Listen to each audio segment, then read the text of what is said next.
Hello everybody, welcome back to the Amazon European Masters. We're on for game number 5 of this second day of groups. Viper and Jamada are going to be bringing you SK Gaming Prime up against BDS Academy. And Jamada, this group, we're moving away from Group B until our final game of the day, but things already looking pretty rough for SK Gaming Prime. Yeah, I mean, I think obviously it's only been one game, but when you kind of take the standings into account, Heretics have already played their second game. They are now 0-2. Technically, first place in the group right now. And BDSA already have a win under their belt. So yes, they end up dropping this game. All of a sudden, it's, 0-2, BDSA, Team Heretics, Valiance, and themselves will be sat at the bottom of the group 0-2, still yet to play each other, of course. So they'll, one of the two teams, they will have to find a win. But if you're going into that final day, for the first round robin being 0-2, yes, of course, BDSA still have to play Team Heretics as well. It's still going to feel kind of rough if you haven't played Team Valiance, or you end up maybe even dropping the game to Valiance, and then all of a sudden you are 0-3, 1-2. It's a hard comeback to try and make that top 2. Well, we are immediately into pick some bands. As you can see, SK Gaming Prime on the blue side, BDS Academy on the red. It's Prime League versus LFL, the old, I don't know if I call it El Clasico, but it feels pretty close. As Yubi, Wukong, Poppy, Trundle, Azir. It's a real farm in the bands. Yeah, it definitely is. Not too surprised to see she'll collect a couple of bans there. BDSA kind of focusing towards the mid lane here for Phantomles. Eckas on his Trundle pick as well. See what they're trying to eye up, as typically BDSA do kind of lean on strong side top when you have Adam in your top lane. You're not normally playing tanks. That's just kind of how it goes. So we'll see what else they will look to remove away. It looks like it will just be this Talia. So there's not going to be any of that going on, but SK Prime will actually take up this Vi as a first pick, taking a page out of the Unicorns of Love's book. We'll see what the response will be from BDSA for anybody who didn't watch that final game of the day yesterday, the other France versus Germany clash, Dark versus LFL. That was a very funny game. I recommend you go back and watch it. I won't spoil the result, but what I will say is one Zeri got very much hard bullied by a Vi, and didn't really get to play the game too much. And I think this is a very smart response here from BDSA. Picking up this Ahri, it's kind of very strong combination, the Vi and the Ahri, right? The Vi goes in, knocks up the target with the ultimate, and then the Ahri dashes forward, locks down the target with the charm, and it's very easy just to follow up off of those two pieces of CC in a chain, and it's going to deny away that opportunity for SK Prime to have that. And also, Ahri as a pick, kind of slippery to lock down as well from the Vi's point of view. So we'll see what SK Prime decide to do. If this was MSI, you'd start to immediately think about the Lissandra pick here. Of course, try and give yourself a lot more hard CC. And with the Sivir potentially being locked in here, it's the expectation. You would set yourself up for a very strong teamfight combination with this B2, B3. Coach Shimada, Lissandra has been locked in, giving themselves the opportunity to still go for that big follow-up. It's not necessarily as explosive as the Ahri ulted to charm is, because it's just a little bit slower, really. It does the exact same CC, job, though. Pretty much. Yeah, I mean, it's Lissandra, one of the highest CC champs in the League of Legends. So one to keep your eyes out for, and a champion that we've been seeing a little bit more of as utility comes back into vogue. And it's going to be the marksman, going to be Hover next. They were considering Sivir, but it is the Zeri that's finally locked in. That one's kind of interesting to me, because now if BDSA decide to go Sivir, which would make a whole bunch of sense, she can just spell shield the ultimate if it's Vi that's going in first. So that's never really the sort of chain of engage that you can look to take. You'd have to kind of stack members on. So I'm really curious to see what the option will be here for BDSA. They're actually going to ignore the AD carry lock-in altogether and give Sheo his Lee Sin. Hear me out on this. Lisa locked in, cool, aggressive jungler. Heimerdinger. Bot lane. Okay. Zeri, Lissandra, both pretty short-range champions at range. Vi is melee, so I don't need to explain that. How do they League of Legends against the Heimerdinger Lulu? I mean, that's all I'm saying. I'm not going to let you correct me, because if you can't correct me... No, see, the thing is, I can't really follow the full process. It's not that flawed. But then you have Heimerdinger on it. And we saw that with the match code. So moving forward, BDSA just going to take a couple more engage options off the table. The Ornn, wouldn't be too surprised to see something like the Sejuani also taken away, just to kind of strip away some more topside engage dive options. And with that Olaf ban targeted towards Adam, you would actually probably expect that that is what SK Prime are looking towards. So that should force out that Sejuani ban in the next rotation, and it's kind of up to SK Prime as to what they want to remove away from Adam's champion pool. you'd kind of expect maybe a Aatrox ban to follow up, maybe if you're continuing down that route. Or you could just remove away the Sivir if you don't really care about that Aatrox pick as well. Then you kind of take the next tier of AD carries down. I think one thing to definitely also note is that Crownie wouldn't be too opposed potentially to playing something like the Kog'Maw, but I think into Vi Lissandra it could be a pretty tough ask, but the laning phase is probably not too bad into Zeri, I have to imagine. But the Nautilus taken off the board, they don't have to deal with more dive engage, more point and click CC. That's over to SK Prime in what they want to do here. Sivir, Aatrox for Adam, I think those are probably the two strongest options. And they're going to take away that AD carry pool because it just makes a little more sense. Now there's not really too many S tier AD carries still up and available. Probably still maybe look towards Aphelios as that next one. But again, it's a champion that needs to stand still, very easy to catch out. It's going to be the top laner actually locked in, Renekton. They're throwing the gauntlet down. Okay, very interesting. So there are a lot of top lane bans down, and with Renekton being locked in, it's one of the few champions that can actually really kind of hard bully that Sejuani, especially with the Blazer and King build as well. Alois can still take it even if the lane sucks for the team fights, of course, but this is a lot for BDSA to give Crownie, right? They're saying, we want you to see all 5 picks before you go for your AD carry lock-in. Alois will still pick up the Sejuani in the end, so a lot of dive and engage tools available. And SK Prime now eyeing up their next pick for Seal. One thing I want to note is that the Renata is still up and available through all of this. That could definitely be a very strong enchanter pairing between the two, giving bailout to pretty much all of these champions is actually a pretty strong tool. Having that potential for a reset, definitely very strong, but they hover that Pyke for a very long time, and we're going to get it out of Seal. Very exciting stuff. Just go in. Some death from below. Just go in. Yeah, and I mean, it just makes so much sense when you've got all that lockdown, right? It kind of sets up for those resets to start to come through. And now team fighting snowball, so prevalent. Death from below, the husks from the Lissandra passive, you know, giving Zeri the space to Zeri game. That's the scary thing here for SK Prime. BDSA will respond with the Aphelios, which you were kind of expecting for a little while. Cowardly to not go for the Heimerdinger with Sejuani and Pyke also both being melee, but they will go for the more meta standard pickup. A little bit worried about this Aphelios and how he stays alive for more than 2 seconds during any given team fight, because hey, I'm looking at the peel options he's got, and Leeson, Ahri may not be next to him. Lulu's good, but also may well be dead. And Renekton, I feel, Crownie, I'm scared for you, mate. I'm terrified. As am I, but I think for BDSA, right, they have a very strong top side matchup to play into. Even though the bottom side potentially looks a little bit rough, if they can get the Renekton going, it could definitely potentially cause some issues for this SK Prime lineup, because there's a lot of CC. Depending on what runes Adam decides to go, if he just stacks a whole bunch of tenacity and, you know, he's got all of the extra HP from the build, Dominus as well, he could very well shred the team with a lot of, you know, support from the Lulu, actually, as opposed to that, the spells kind of being dumped into Crownie's back pocket. So we'll see how things line up for SK Prime and BDSA. We're here on to the Rift for game number 5, Will. Yeah, we are. It is game number 5. We've got SK Prime on the blue side. We've got BDS Academy, on the red. Differing fortunes in their first game, as the SK Gaming Prime will be spotted out on the old ward, so won't be able to get too aggressive down on the bot side. But Jamada, just quick look over those keystones. Anything jump out at you?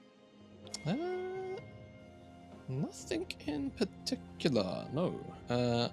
Spellbook on Reeker is actually quite interesting, I suppose. But I think the idea is he probably wants teleport. I think he had teleport, I'm pretty sure. And we'll look to swap over to the cleanse. Oh no, sorry. Okay, so he's got cleanse and will want to swap over to the teleport every now and again, but also just having different summon spells.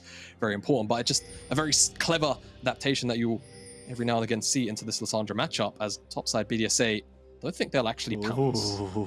Unless Alois actually just decides to face check the bush. Does he know? No, there's no information. They didn't pass over anything. I think this is going to be a but look at him. He's just waiting, because they kind of have a relatively good understanding that this is a very strong top side for BDSA to play through. And unfortunately, this lane invade goes unspotted. So Eckas might not have any information that his blue buff is going to be gone. So we're going to have to track where his pathing actually goes. Because you can see on the top side, Adam does something very smart here. He enters through to the top side, kind of as if he came from the tri-brush. So he sold this really well. Now Eckas has no idea that his blue buff's gone, but because this pathing is so unorthodox, he's going to actually end up there early, and there's no smite from Sheo. There's no smite on Sheo. He's going to have to look to escape, but we'll get the spot out, and Eckas will be able to get his Gromp, but no blue buff, of course, as is lost out, but both junglers just causing mischief in the early levels. But this is honestly a big win for Eckas because the Grump is one of the camps that gets you level 3 early, and because Eckas' pathing was so unique, shall we say, Phantomless in trouble. This is a problematic time for Lissandra, but you know, Glacial Path, level 2, not too bad, very smart. But yeah, now Eckas has the opportunity to be level 3 already, go back towards his red buff, and then cover the bottom side of the map anyway, so he's honestly alright with that. Oh wait, no, he didn't take a buff. I forget. No, he hasn't taken the buff XP. Yes, okay. I always forget. I always feel like Grump gives you default level 3 off the 3 cap. So obviously the blue buff, red buff give you a little bit more XP than a regular camp. So just leashes some of the XP over. Now he's on the blue buff of Sheo, and will Sheo go to the blue buff first? No, he won't. No. So this is now Eckas' blue buff, and SK Prime will also move up from the bottom side to assist this invade. So honestly, really interesting pathing from both of these junglers. Quite enjoyed tracking this so far. It looks like he's going to stick around for the Grump, though. Will Sheo finish his wolves and decide to path down? No, doesn't want to do it. This is a fun little game with do you know what? I have to say, the jungle camp respawn timers are going to be completely ruined this game. There's just no way that anyone's going to be able to track any of it because it's just been... The red buff's still up for SK. There's... Oh, goodness gracious me. The rest of the lanes have been going pretty much as you'd expect. Necessarily, there hasn't been much interaction. Seal looking aggressive though, maybe.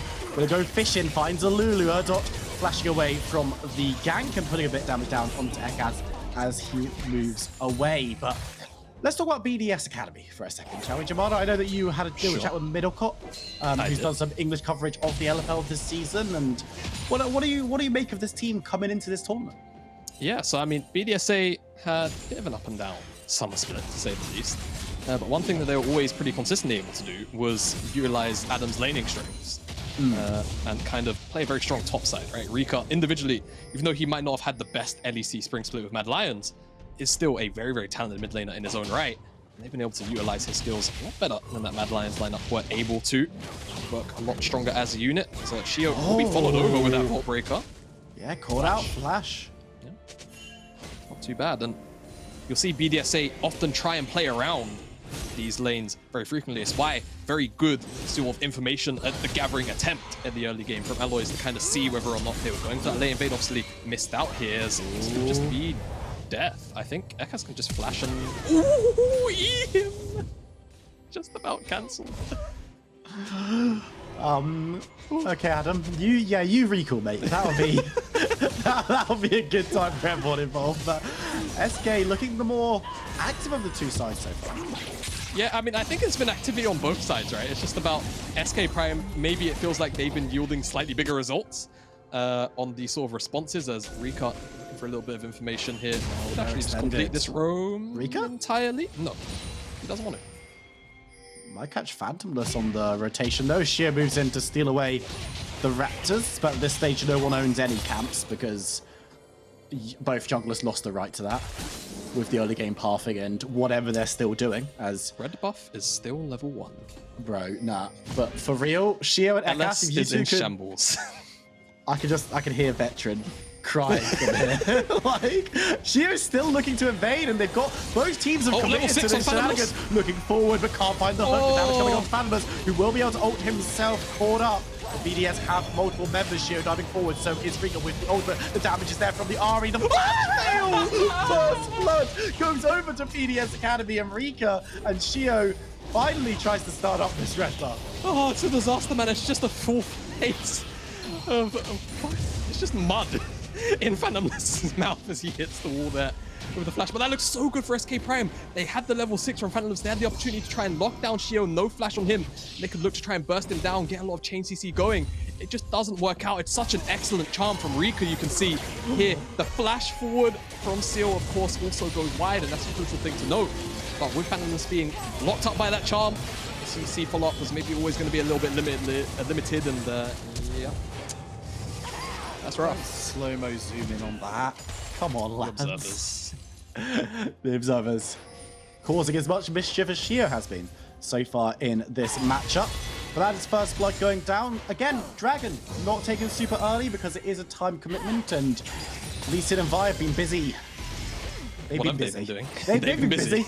Like, not necessarily. They've been doing stuff. It's unorthodox, but we'll see how it pans out for both of them, as Rift Herald going to be on the map in about 40 seconds time. Sheo once again checking out the blue buff, seeing what's going on. Eckas is on the same side of the jungle. Will he catch out Lee Sin? I think the crucial thing to note here is that Eckas might actually get level 6 if he takes away this blue buff. But the smite is there for Sheo, so that one goes over to him.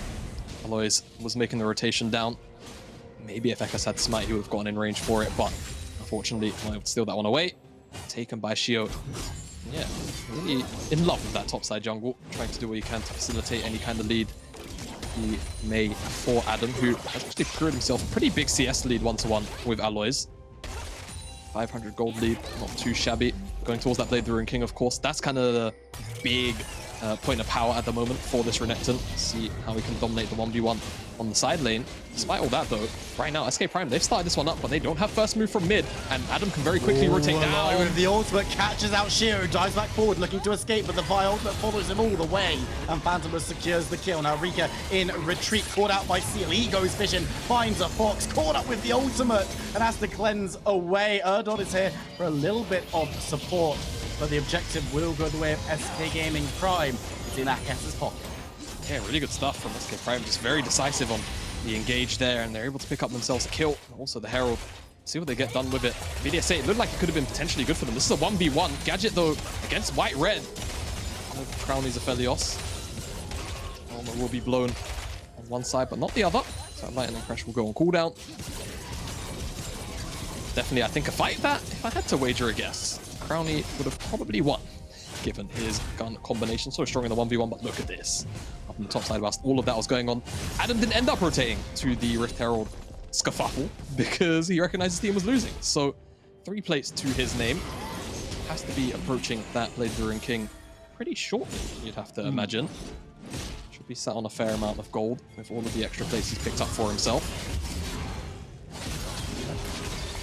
And I mean, this is the other side of that matchup, you know. This is the Sejuani gameplay that happens when you're against a champion that can cause pressure, can deal damage to you, and can force you out. There's already almost 1,000 gold lead for the Renekton. Adam having an excellent time. Sejuani got involved in one of those kills around that Rift Herald, but hasn't really been able to do too much or be too impactful further than that.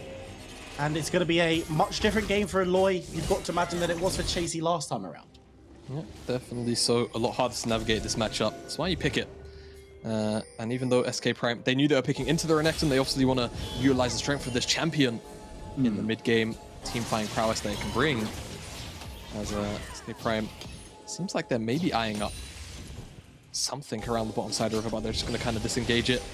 Maybe a blue buff invade, could have been a dragon start, loads of different things were on the cards there. It will just be Sheo laying over this blue buff. It's not often you see, well, blue buff donated over to mid laners anymore on the first blue.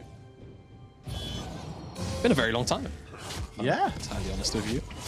I definitely don't do it, so I'll tell you. I was going to say, at what point does he say, well, I don't do it, so no one does it, clearly? Because it's good to see, though, because Ahri does a lot of damage. We like to see dive cover through Eckas with the ultimate immediately as Alois keeps him locked up under tower. There's Thomas being popped. The Seal is there. Can he find a stun? Can he find the damage? He can. And there's death from below as Seal grabs the kill, gives over some to his mates as well. Good little trade on the top side. Yeah, Killball goes over to believe it was Alois, and now they're actually rotated their whole bottom side up. Gadget's here as well, so they're going to be able to strip away a couple of plates. It looks like Reeker's going to be on duty to clear away some of the waves here up on the top side, so it's not a complete wash on the bottom side. Alois will go and cover. In the meanwhile, BDSA will go ahead and pick up this dragon, but this tower going to drop quite low. Plates will be given to Gadget. Strange control ward. Oh, nice charm from Reeker. Might have the damage, but Gadget going to be able to back away. That Mythic really saved his bacon there. Short bow, very, very powerful. And, I think, speaking of items, Adam just picked up that Blade of the Ruin King, so if he ends up matching back into Alois, definitely track how he does here. Crownie and Erdote feeling some kind of poke, or are they just going towards the plate? It looks like it's just the plate they want. But once that Frost Armor's off, Sejuani with just a Warden's Mail, tanky, but can't sit in front of Lulu Aphelios for too long. Just look to go back for a reset. Gadget and Seal will come back to the bottom lane to match, but you can see even though a lot of gold was just funneled into Gadget's back pocket, in total, ADCs, they're even. There's no difference between the two. They have the exact same amount of gold, so that'll be a Kraken Slayer or a Gale Force picked up for Crownie. Up to him. See, actually goes towards tier 2 boots instead. Doesn't want the mythic pick up. Shit, might have been a little bit short perhaps with that dagger in his inventory. And yeah, I think relatively chill so far for both of these sides. I feel like that's probably going to benefit. In my head, it should be SK Prime. I look at this team fighting composition and I feel like they just have more engage tools to work with. And I feel like at this moment in the meta, the team that has more go buttons just typically tends, just ends up winning. Unless we see some really hectic early game where that team composition falls behind. And I'm just struggling to find where BDSA will consistently actually get fights going on their own terms outside of, you know, sort of fog of war picks, gravitum gun from Crownie, charm, some kind of insect into a high value target. And even then, there's only really one high value target that you can get in, and that's always going to be Gadget. You're going to look at just about everyone else on SK Prime to ensure that Sheo never has the opportunity to do that. And that's the main point, isn't it? You can't be fighting 5v5 front to back, but if you can find those flanks, if you can find access to the back line, and by back line, again, Gadget, because he's the only one that super matters in that situation, then you're going to have an excellent time. But if you can't find that pick or you can't find that flank, then SK Gaming Prime moving forward will be the team that you'd probably prefer to be on with the composition that they've built. But there's still plenty of League of Legends to be playing for, and only about a 500 gold lead to BDS Academy to play with. They did manage to pick themselves up the first dragon as well. Obviously, the mountain giving them a little bit of survivability, as Sheo potentially moving down towards the bot lane. There's no one there ready to catch out, but maybe just looking to apply some pressure and take down this tower. Yeah, I think with red-white, definitely a very big possibility, and no one's really here to answer it right now, so this will be the first tower of the game going over to Crownie. A lot of gold to hand over, and Alois on the top side. We'll pick up that tower, and again, it's kind of one of these situations where, sure, they trade 1-for-1 in towers, but the gold goes into an Aphelios back pocket, and the set of gold goes into an Sejuani. So I feel like I know where the gold is worth more. The answer is almost always that's not Sejuani. Almost got the Aphelios, but look at this. Seal finds Crownie, but then doesn't get the stun off and doesn't really commit because they were outnumbered until Phantomles moves down to join in. It's going to be the Rift Herald picked up by Eckas off screen as well, though. So good play from SK Gaming Prime. As Reeker needs to be a little bit careful. Remember, the Viters have that point and click. Gonna be popping it. Catches him up in the air. Alois follows through. The cleanse is utilized. The charm lands onto Sej. Alois not in too much fear as he will just back away. Yeah, this is why you go with that cleanse spell book. Still going to have access to all the different summoner spells, but you need that cleanse up and available for the Sejuani ultimate, for all of the CC that Lissandra will inevitably bring to a team fight. And now he's also got the heal, so whilst he doesn't have cleanse, he'll have an additional pump up in health, so always has a little bit extra to work with. Strong choice for him. See how much work Reeker can get done. Just picked up the Leandries, a lot of front line to be hitting with that item. I wonder if this would have been a good Everfrost game. You know, shout out to our boy Nightmare. I'll always mention him when there's an Ahri in the game. Do you know what? I feel like it's always a good Everfrost game. Yeah, you know, I feel like it normally is. But Leandries definitely makes a fair amount of sense. He's always going to have a target to burn damage. He's going to do a fair amount of work, and he definitely needs to be an additional damage threat. He doesn't really need to be a sort of, you know, more utility CC. He needs to have a little bit more damage underneath his belt. I think we're really having Aphelios for that as the game sort of approaches its mid to late point. It's going to feel a little bit dangerous.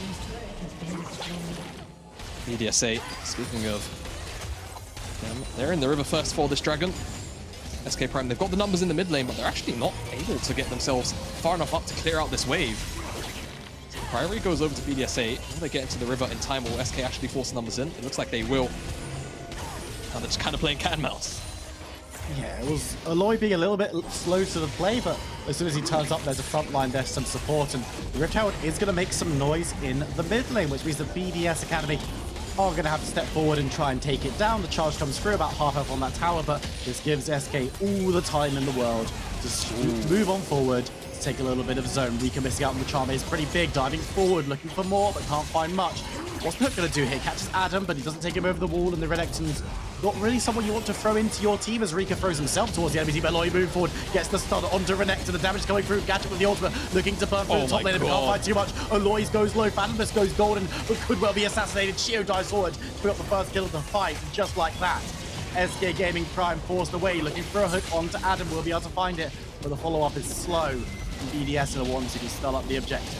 That's just such a good job from BDSA, guarding the entrance to the river there. And that's why choke control can be so important, because just look at how SK Prime got their health bars minced by so many different AoE abilities. I'm sure we will get a replay of that. It's well, it's the best song in the game. Matt, who would have thunk it? As BDSA, they get engaged on by Alois here. Adam gets, quite heavily chunked out, but look at this ultimate here. Wrong crown shots, so much damage, nothing.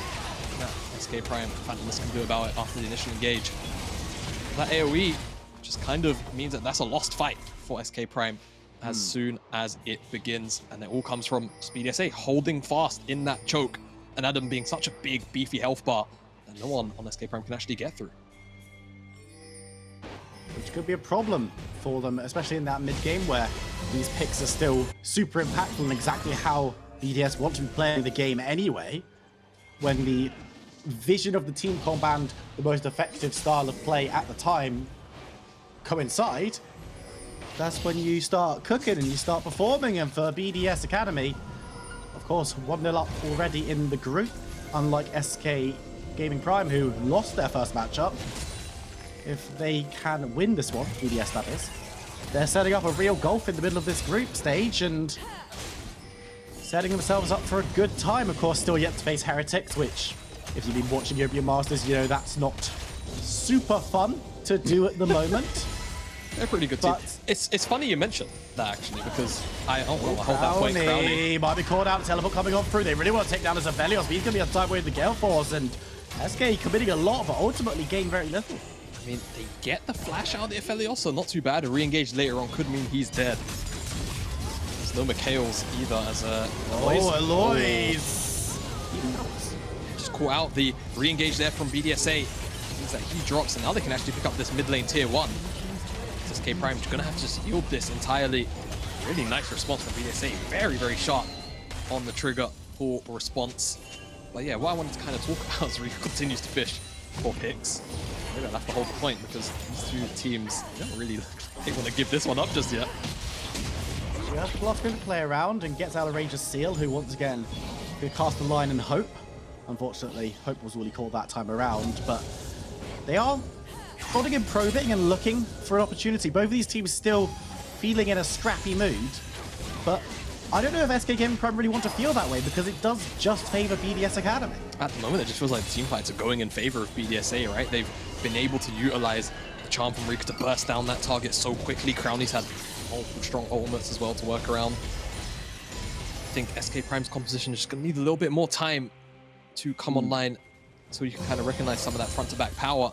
I think the crucial thing to note is that there's no, except for the top side matchup just now, it's not a major item discrepancy, despite the huge gold lead, 2,000 at the moment.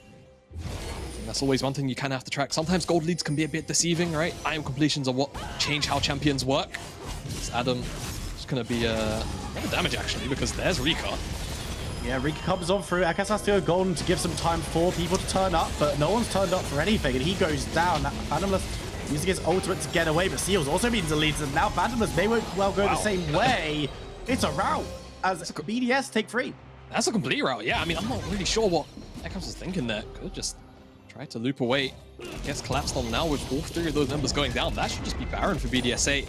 As easy as you like. And speaking of Reeker, the man who made that skirmish work out, I dropped by a stream last night after his match yesterday against Valiance, and he was kind of saying, SK Prime might be something to deal with, but definitely more focused on Team Heretics.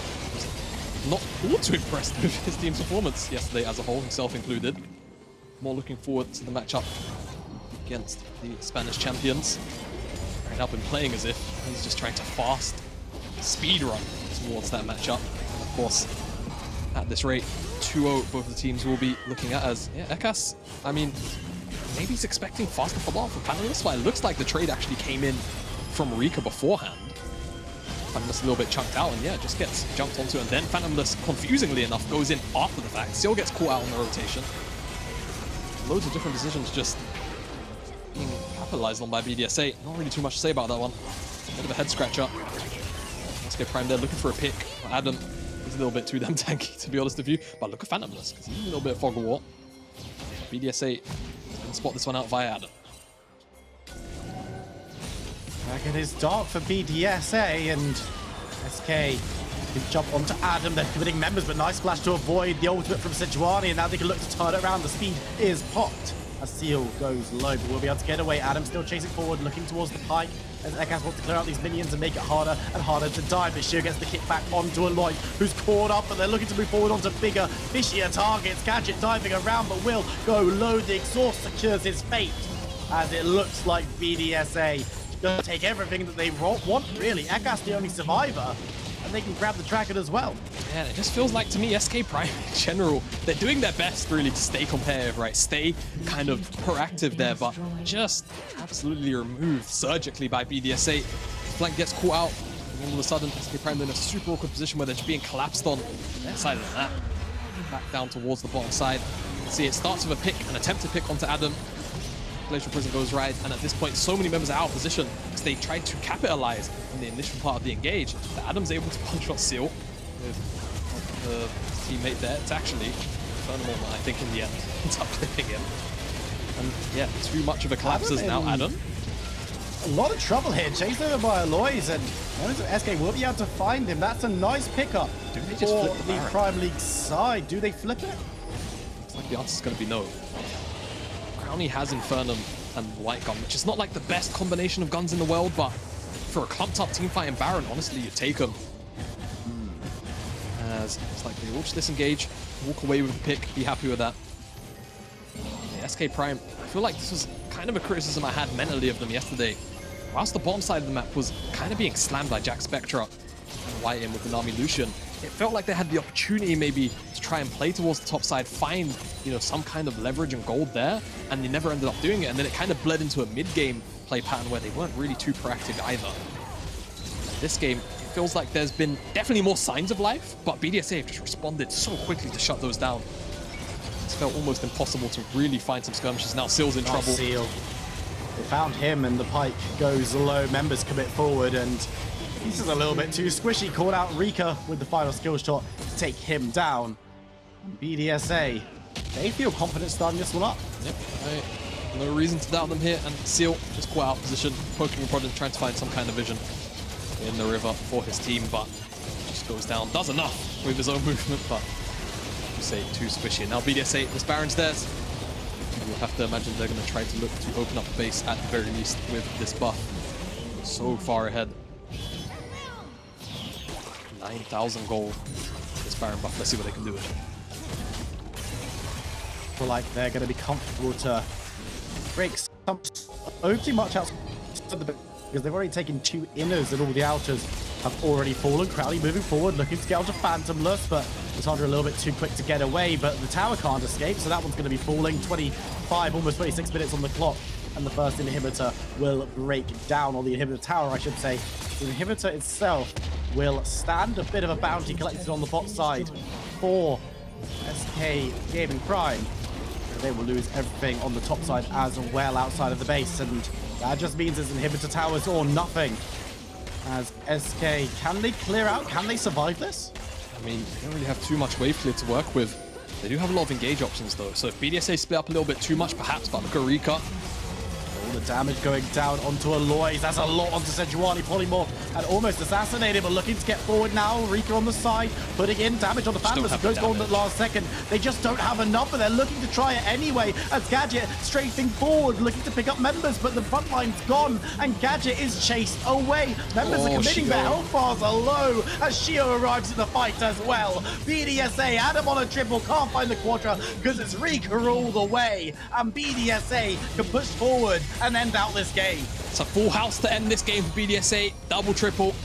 Get the inhibitor in the mid lane. They find the fight in the top side. I think Sheo was tanking tower. That's why he stopped watching. There's no minion wave, so actually they can use the top side.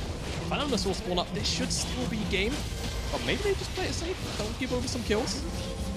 And it looks like that will be the case. So this game isn't quite going to wrap up just yet. Definitely does feel almost inevitable. BDSA are in more than a commanding lead, as Seal looks like he's just a nuisance. But Reeker's still around. Ah, Seal's dead.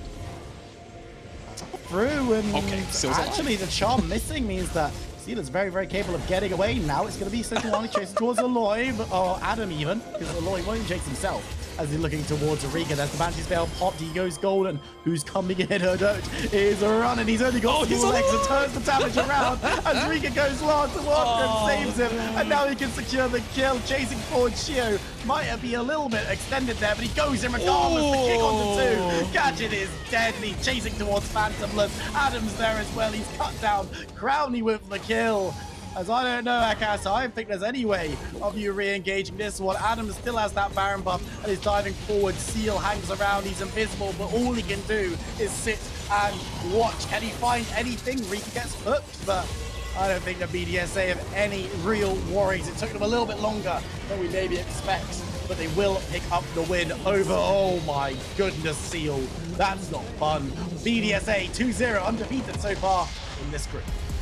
Not bad at all from BDSA. The expectation from a lot of these NFL seeds is complete domination and, you know, getting a little bit of revenge for their brothers in Vitality B, of course, got absolutely dominated last night by the Unicorns, but really strong showing here in this group. Group C, of course. Great stuff, up to 2-0. Now they have to face down Heretics. I think that's either tomorrow or Thursday's matchup there for sole control of this group, and a huge loss really to take here for SK Prime, right? They still have Valiance to play, and I'm sure that'll be a very explosive matchup, but they have to win that one, because if they go to 0-3, it's almost unheard of that you see a group that has, you know, 3-0, 2-1, 1-2, 3-0, 0-3, that you see that 0-3 team qualify out of the group. So massive, massive loss, and they have to pick things up, otherwise they will be facing elimination pretty soon. Well, we love talking to an Aphelios player, so we've got Crownie joining us for the interview off the back of this one. Crownie, massive congratulations on the performance, not only in this game, but so far here at the Amazon European Masters. How's the team feeling about that performance? I mean, I think it was kind of expected. I mean, we hold ourselves to like a high standard, so we knew we kind of have to stomp this game if we want to win the whole thing, and that's our goal, so yeah. Yeah, and I actually want to pick on those high standards, because I dropped by a Reeker stream yesterday and he kind of aired the same kind of thoughts to me. He said, we're more focused on Heretics. So I want to kind of pass that question on to you. Team Heretics, that's obviously going to be your next game. How are you feeling about that matchup, right? 1-to-1 with, you know, yourself and Jack Spectre on the bottom side, but also just kind of as a whole team, Team Heretics, they're looking okay for now. How do you feel your chances are in that matchup? Yeah, I mean, I think they obviously won Spain, so they are doing something right. But I think if we bring our A game, we should be able to win. I think we can beat every team in the tournament if we play it to our proper form. So it will for sure be an exciting match.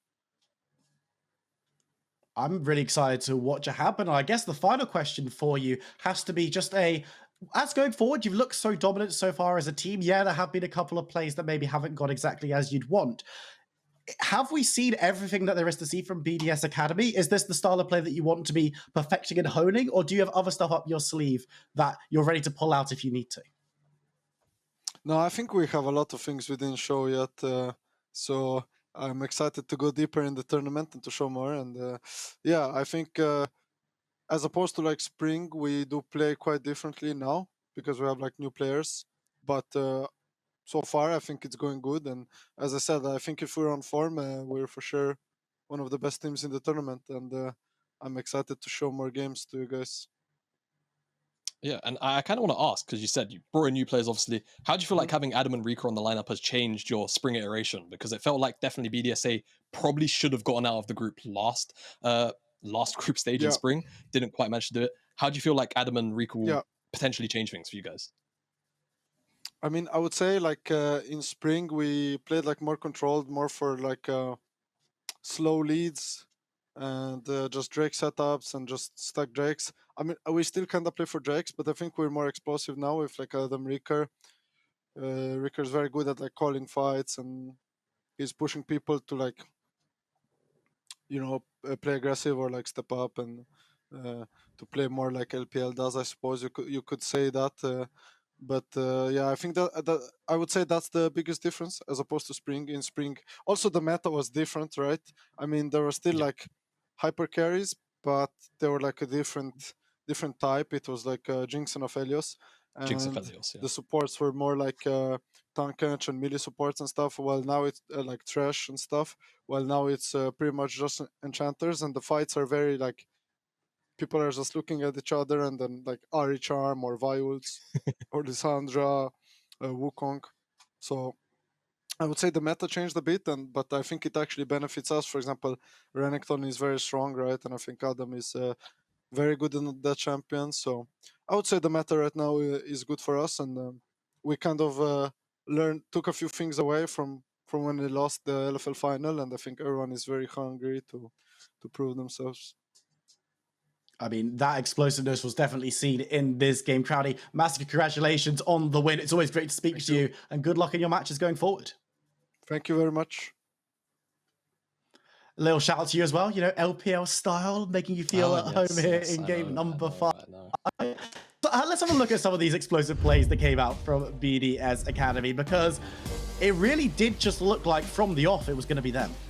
Yeah, I mean, definitely, I in my head, I still favored SK's composition, right? I really liked all of the agency tools and go buttons they had, but it felt like it was just misexecution after misexecution, and BDSA were so quick to pull the trigger and capitalize on any mistake that was made by SK Prime. That first fight by the chicken camp was the first major, you know, sort of signs that this game was going to be pretty stumpy, and then just felt like time and time again, BDSA were just faster on the rotations, right? Sure, Adam almost gets caught out here quick enough on the keyboard to just flash away from the rest of the chain CC. Even if he got hit by it, I don't feel like he would have died anytime soon. And then you can see BDSA collapse on the entire of SK Prime, just like wolves. And the rest of them just being slaughtered. And it felt like every team fight went like this. You saw the collapse of Reeker, you saw the collapse of whole teams, Reeker setting up time and time again with these charms onto key targets. Yes, it might not always be Gadget he's hitting, but if he's hitting the front line and they're just practically getting one shot, his job is effectively done, and just so snappy on so many of those decisions. And at this stage, you know, Gadget's free firing, but there's just not enough damage coming on through, and when you have to re-engage with health bars that low, you know that it's not necessarily going to be your fight. But it was very, very difficult for SK Gaming Prime, of course, going 0-2 now in this group. It looks tough for them going forward. Obviously, they do have to play Valiant, the other team, down on the 0-2. But, ooh, that BDSA versus Team Heretics matchup that's coming up. Top of the table clash, that's going to be spicy. Yeah, man, I am really looking forward to that one. I think BDSA, you know, as Crownie kind of highlighted, a lot was learned from the finals this time around, and obviously the change-ups and the meta changes in general, roster and game, have really seemed to benefit them a lot and how they like to play the game. So I think into Team Heretics can be a very interesting matchup to track. Of course, both teams, in a way, you could maybe argue, happy to play through the bottom lane, but definitely to me, BDSA, you have Adam Reeker in your solo laners, you're just going to kind of utilize that. We saw a lot of that here in this game. We'll see how that matchup ends up lining up. Excited for that one. But that means that with this win, of course, BDSA now 2-0 in the group, as you highlighted. On the flip side for SK Prime, they really desperately need to find a win, or next week is going to be an uphill battle, to say the least. Last EU Masters, we had a massive semi-final between Ego Rogue and LDLC, and we thought that we'd give you a little bit of a run back, but you're going to have to wait a couple of minutes before these two giants go toe-to-toe to round out the day, so don't go anywhere. We'll see you in a few minutes.